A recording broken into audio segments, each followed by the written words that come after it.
There's a Boy in the Girls' Bathroom, Chapter 5. At dinner, Bradley's father asked how the meeting with Bradley's teacher went. Bradley looked down at his mashed potatoes. Fine, said his mother. Bradley is doing very well. Glad. Good to hear it, said his father. Bradley was glad to hear it too. Later that evening, his mother came into his room. I met Miss Davies, the new counsellor, she said. You're going to begin seeing her tomorrow. No, said Bradley. I won't go. Please, Bradley, don't be that way. She can help you if you let her. I don't need any help. You said I was doing very well. Did you want me to tell your father the truth? Do you want to be sent to the military school? Maybe he's right. I don't know. Maybe that's what you need.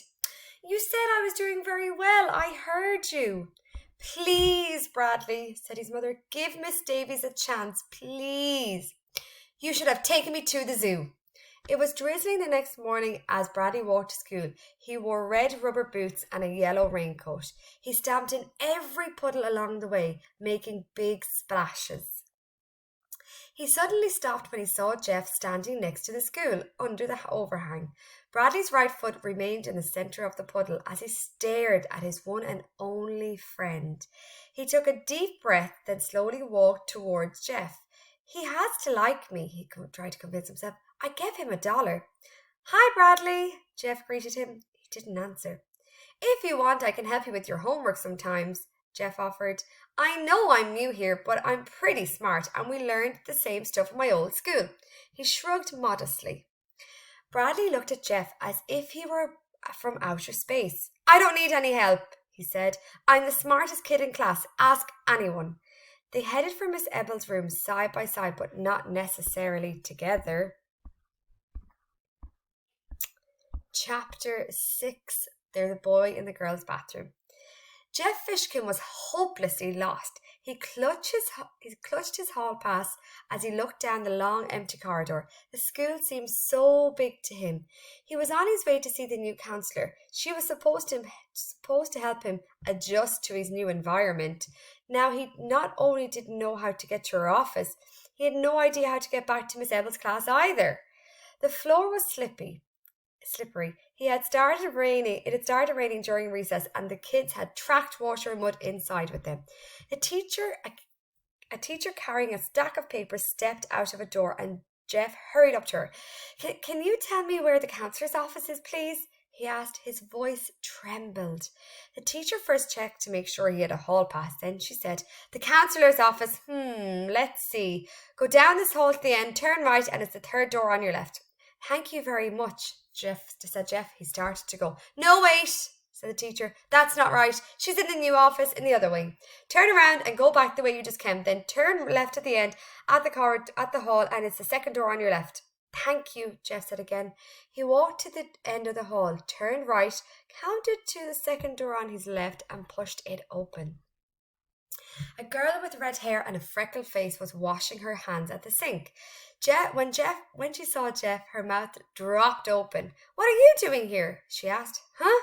Jeff ushered. Get out of here, she said. This is the girls' bathroom. Jeff froze. He covered his face with his hands, then dashed out the door. There's a boy in the girls' bathroom! The girl screamed after him. He raced down the hall. Suddenly, his feet slipped out from under him. He waved his arms wildly as he tried to keep his balance, then flopped down on the floor. Oh no, no, no, oh no, oh no, no, he groaned. What have I done? Oh, why didn't I just read the sign on the door? This is the worst day of my life. Suddenly, he realized he was no longer holding the hall pass. He stood up and frantically looked around. Don't tell me I dropped it in the girls' bathroom. He heard someone coming and hurried off in the opposite direction. He rounded the corner, then spotted what looked like some kind of storage room. It was cluttered with boxes. He ducked inside and closed the door behind him. Hello? Said a voice. He spun around. A woman stepped down off a yellow ladder. You must be Jeff, she said. I'm Carla Davies. She smiled and held out her hand. I'm so glad you've come. I was afraid you might get lost. Right. Chapter 7 of There's a Boy in the Girls' Bathroom. Jeff sat at the round table. The counsellor sat across from him. So how do you like Red Hill School? She asked. He stared straight ahead. "There's a boy in the girls' bathroom," echoed inside his head. "I imagine it must be a little scary," said the counsellor. He didn't answer. "I think it's scary," she said. "It seems so big. Anytime I go anywhere, I get lost." He smiled wearily. "It's hard for me because I'm new here," she explained. "Today's only my second day of school. I don't know anybody. Nobody knows me. The other teachers will look at me strangely. It's hard for me to make friends with them. They already have their own friends." "I know what you mean," Jeff said. "Maybe you can help me," said the counselor. "Me?" said Jeff. "How can I help you? I'm the one who needs help." "Well, maybe we can help each other. What do you think about that?" "How?" "We're the two new kids at school," she said. "We can share our experiences and learn from each other." Jeff smiled. "Okay, Miss Davies," he said. "Jeff," she said, "if we're going to be friends, I want you to call me Carla, not Miss Davies." He laughed. "Do you think Carla is a funny name?" "Oh, no, I just never called a teacher by her first name, that's all. But we're friends. Friends don't call each other Miss Davies and Mr. Fishkin, do they?" Jeff laughed again. "No," he said. Then he frowned. "The kids in my class call me Fish Face." "Have you made any friends?" asked Carla. "I sort of made one friend," said Jeff, "but I don't like him." "How can he be your friend if you don't like him?"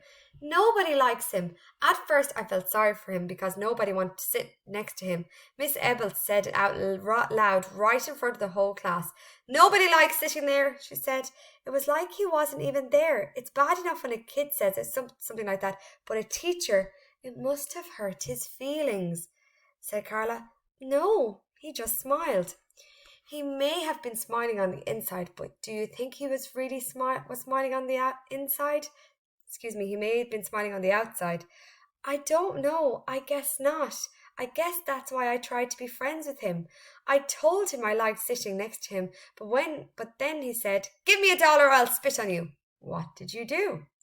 "I gave him $1. I didn't want him to spit on me, but then later he said, 'I'll give you $1 to be my friend.' So I took it. It was my $1. So does that mean I have to be his friend, even though I just broke even?"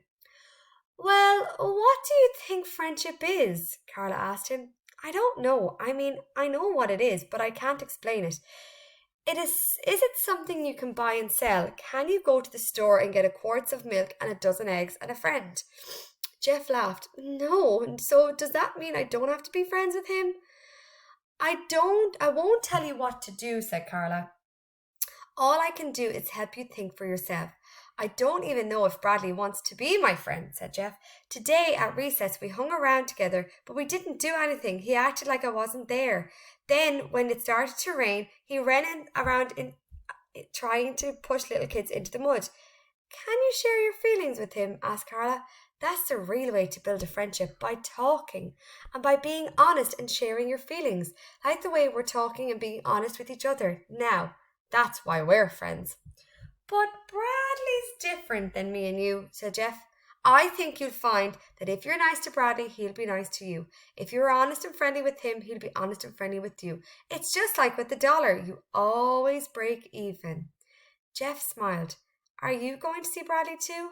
he asked. "Yes, later today." "Do you think you'll be able to help him?" "I don't know." "I hope so. I think he needs help even more than me. You won't tell him anything I said, will you?" "No, that's one of the most important rules. I never repeat anything anyone tells me around the table." "Never?" She shook her head. "What about to other teachers?" She shook her head. "What about to the principal?" "Nope." "Okay," said Jeff. He took a breath. "Here goes." He grimaced. "On the way here, I got a little lost and accidentally went into the girls' bathroom." He covered his face with his hands. Okay, and there it is for chapter 7.